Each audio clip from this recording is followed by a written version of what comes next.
तो जैसा कि हमने लास्ट एपिसोड में देखा था, जियांग टियान जो होता है वो चैंग यांग से बोलता है कि ब्रदर आपको मेरी एक्टिंग कैसी लगी। जो सुनने के बाद जो चैंग यांग होता है वो घबराते हुए उससे बोलता है कि सच में तुम बच्चे हो या फिर कोई ओल्ड मैन। जो सुनते के साथ ही जियांग टियान जो होता है वो अपने भाई के मजे लेते हुए उसे बोलता है कि तुम ये क्यों नहीं बताते हो कि मैं 14 साल का बच्चा हूँ या फिर इसकी खाल में छुपा हुआ कोई बूढ़ा। जो सुनते के साथ ही जो चैंग यांग होता है वो भी काफ़ी घबराने लगता है। जिसके बाद अब जियांग टियान जो होता है वो चैंग यांग की तरफ बड़े ही प्यार से बढ़ने लगता है और उससे बोलता है कि मेरे भाई मेरे पास तो आओ ना। जो सुनकर जो चैंग यांग होता है वो उससे बोलता है कि तुम मुझसे दूर रहो। जिसके बाद अब हम वहाँ पर वॉइस डीन को देखते हैं जो कि काफ़ी ज़्यादा हंस रहे होते हैं और वो हंसते हुए बोलते हैं कि सच में जियांग टियान तो यहाँ पर एक डेविल है, इसने ज़रा देखो तो उसे यहाँ पर किस तरह से डरा कर भगा दिया। और उसके इतना बोलते के साथ ही अब हम वहाँ पर उसी वोमेन को देखते हैं जो कि पहले जियांग टियान से टकराई थी और वो वहाँ पर बोलती है कि इस चीज़ की यहाँ पर कोई भी ज़रूरत नहीं है, तुम इसके लिए ज़्यादा अच्छे शब्द जो है वो यहाँ पर मत बोलो, क्योंकि वैसे भी इसकी लाइफ एंड डेथ जो है वो इस टाइम पर मेरे हाथों में है, क्योंकि मुझे यहाँ पर इससे बहुत ही ज़्यादा हाई होप है और अगर ये मेरी यहाँ पर उम्मीदों पर खरा नहीं उतरा तो इन द एंड ये यहाँ पर मेरे ही हाथों से मारा जाने वाला है। तो इसीलिए ये यहाँ पर मारा जाएगा या फिर जिंदा रहेगा, ये यहाँ पर इसकी किस्मत और यहाँ पर इसके हार्ड वर्क के ऊपर ही डिपेंड करता है।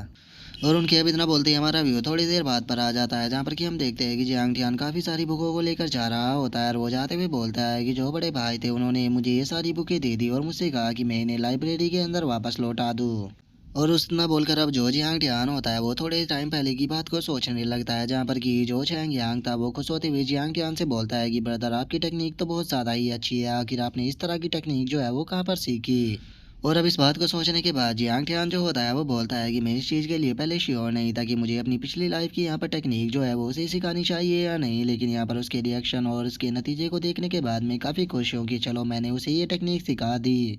और इतना बोलकर जियांग टियान दोबारा से पहली बात को याद करने लगता है, जहाँ पर कि उसने चैंग यांग से झूठ बोला था कि उसने ये सभी टेक्निक जो है वो क्लैन की जो सीक्रेट लाइब्रेरी है उसके अंदर से सीखी है। जो सुनकर चैंग यांग भी जियांग टियान की बात के ऊपर यकीन कर लेता है और वो उसे बोलता है कि हो लगता है कि मैंने सेक्ट को कुछ ज़्यादा ही जल्दी छोड़ दिया था, इसीलिए मैं ये सारी टेक्निकें नहीं सीख पाया, लेकिन तुम्हारा बहुत बहुत शुक्रिया मुझे ये टेक्निक देने के लिए। अब इस टेक्निक की मदद से मैं आसानी से सेंट्रल रियलम पर ब्रेक थ्रू कर जाऊंगा, तो इसीलिए अभी के लिए मैं कुछ टाइम के लिए कल्टीवेशन करने के लिए जा रहा हूँ। और इतना बोलकर वो राक्षसों की तरह चिल्लाने लगता है, जिसे देखने के बाद जियांग टियान जो होता है वो अपने मन में सोचता है कि आखिर बड़े भाई को क्या हो गया, ये इतनी ज़ोर ज़ोर से क्यों चिल्ला रहे हैं, कहीं ये चिल्ला चिल्ला कर ये अपने गले को ना फाड़ ले।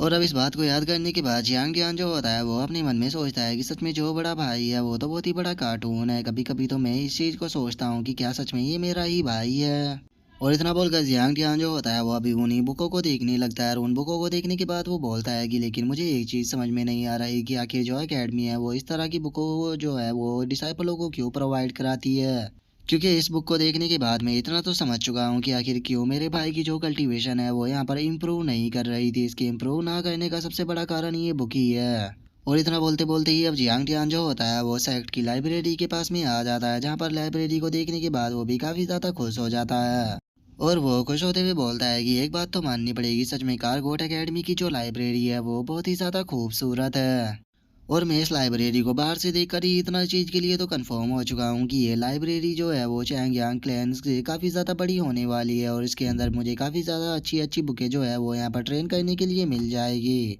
और इतना सोचकर जियांग टियान जो होता है वो लाइब्रेरी के अंदर जाने ही वाला होता है, लेकिन तभी दो डिसाइपल जो होते हैं वो आकर उसे रोक लेते हैं। और अब उनमें से एक डिसाइबल जो होता है वो जियांग टियान से बोलता है कि इसकी लाइब्रेरी के अंदर जाने से पहले तुम्हें यहाँ पर प्रोटेक्शन फीस जो है वो यहाँ पर जमा करनी होगी। जो सुनने के बाद जियांग टियान से बोलता है कि आखिर ये प्रोटेक्शन फीस क्या है। जो सुनते के साथ ही अब जो वो डिसाइबल होता है वो जियांग टियान से बोलता है कि क्या तुम नहीं जानते हो कि जो कैडी यून है वो सेक्ट के अंदर से जा चुका है, इसीलिए अब जो लाइब्रेरी है वो यहाँ पर हमारे सीनियर ब्रदर जो लुओ जियान है उसके कंट्रोल में आ चुकी है। जो सुनते के साथ ही जियांग टियान भी एक पल के लिए शौक हो जाता है और वो शौक होते हुए उस डिसाइपल से बोलता है कि क्या जो कैडी यून है वो सेक्ट को छोड़कर जा चुका है। जो सुनते के साथ ही वो डिसाइपल जो होता है वो जियांग टियान से बोलता है कि ठीक है अब सवाल पूछना बंद करो और चुपचाप यहाँ पर जो प्रोटेक्शन फीस है वो मुझे दो, नहीं तो तुम यहाँ पर अंदर नहीं जा सकते। और उसके इतना बोलते के साथ ही वहाँ पर एक और डिसाइपल जो होता है वो वहाँ पर आ जाता है और वो वहाँ पर आने के बाद बोलता है कि अपनी बेफालतू की बकवास जो है वो बंद करो, ये टीयर ट्री जो है वो हमारे senior brother Chang Ming Jiang के कंट्रोल में आती है। आखिर तुम्हें यहाँ पर परमिशन किसने दी कि तुम यहाँ पर खड़े होकर जो प्रोटेक्शन फीस है वो दूसरे डिसाइपलों से ले सको, यहाँ पर प्रोटेक्शन फीस जो है वो केवल हम ले सकते हैं। जो सुनते के साथ ही अब वो पहले वाला डिसाइपल जो होता है वो उस वाले से बोलता है कि अरे तुम्हें टेंशन लेने की कोई ज़रूरत नहीं है, आजकल डिसाइपल जो है वो काफ़ी रिच हो चुके हैं। और इतना बोलते ही वो जियांग टियान से बोलता है कि ब्रदर अब तुम्हें यहाँ पर डबल फीस जो है वो पे करनी होगी। जो सुनते के साथ ही जियांग टियान जो होता है वो उनसे बोलता है कि क्या सच में तुम डिसाइपल ही हो या फिर तुम डिसाइपल के बेस में यहाँ पर लोगों को लूटने के लिए आए हो। जो सुनते के साथ ही उस डिसाइपल बुक को भी जियांग टियान के ऊपर गुस्सा आ जाता है और अब वो उसकी बुकों को नीचे गिराते हुए उसे बोलता है कि अगर तुम हमारे साथ में यहाँ पर कोऑपरेट नहीं करोगे तो उसके बाद हम लोगों को तुम्हें यहाँ पर सबक सिखाना होगा। और इतना बोलते के साथ ही अब वे दोनों डिसाइपल जो होते हैं वो गुस्से में जियांग टियान के ऊपर चढ़ने लगते हैं। जो देखने के बाद अब जियांग टियान जो होता है वो अपने मन में सोचता है कि मैं सेक्ट के अंदर अपनी लो प्रोफाइल को रखकर जीना चाहता था, लेकिन तुम लोग बार बार मेरे सामने आ रहे हो, लगता है कि अब मेरे पास में कोई दूसरी चॉइस नहीं बची। और जियांग टियान के इतना सोचते के साथ ही अब हमें वहाँ पर किसी के पिटने की आवाज़ जो होती है वो सुनाई देने लगती है। और हमें पता लगता है कि जो जियांग टियान है उसने दोनों डिसाइपलों को बहुत ही बुरी तरह से पीट दिया है। और अब उनमें से एक डिसाइपल रोते हुए बोलता है कि प्लीज़ प्लीज़ सर हमें मत मारिए, हम यहाँ पर आपकी बात को मानने के लिए तैयार है, हम समझ चुके हैं कि हम यहाँ पर गलत थे। जो सुनते के साथ ही दूसरा डिसाइपल भी रोते हुए बोलता है कि सर मैं आपसे वादा करता हूँ कि आज के बाद मैं दोबारा कभी भी इस तरह की हरकत नहीं करूँगा, इसीलिए प्लीज़ मुझे यहाँ से जाने दीजिए।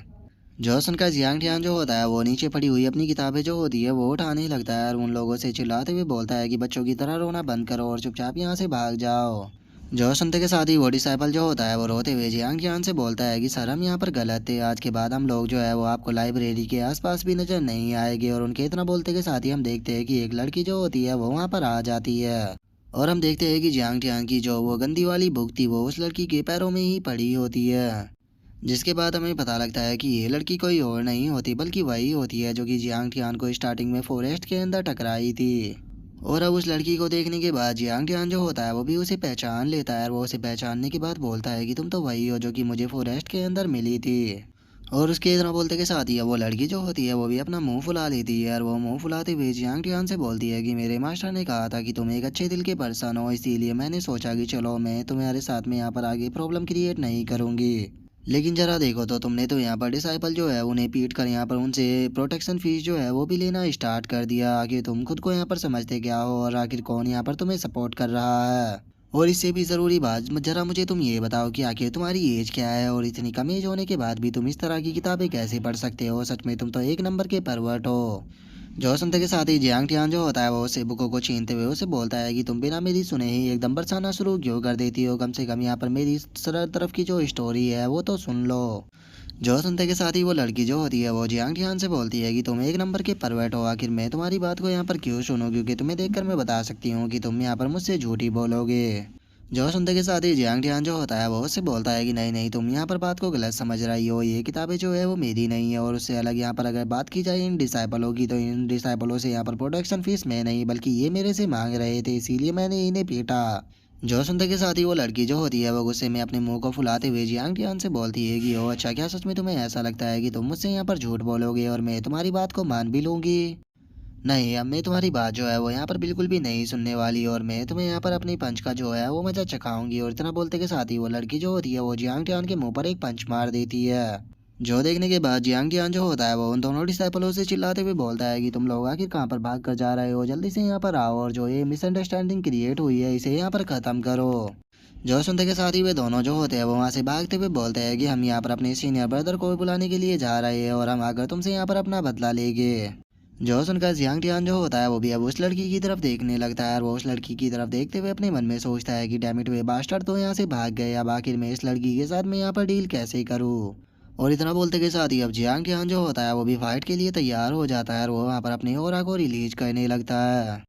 और अपने ओरा को रिलीज करने के बाद वो अपने हाथ को उस लड़की की तरफ बढ़ाते हुए बोलता है कि ठीक है, अगर तुम फाइट ही करना चाहती हो तो मैं फाइट करने के लिए तैयार हूँ। जो सुनते ही वो लड़की जो होती है वो भी उसकी तरफ देखते हुए अपने मन में सोचती है कि लगता है कि ये फाइट के लिए तैयार है।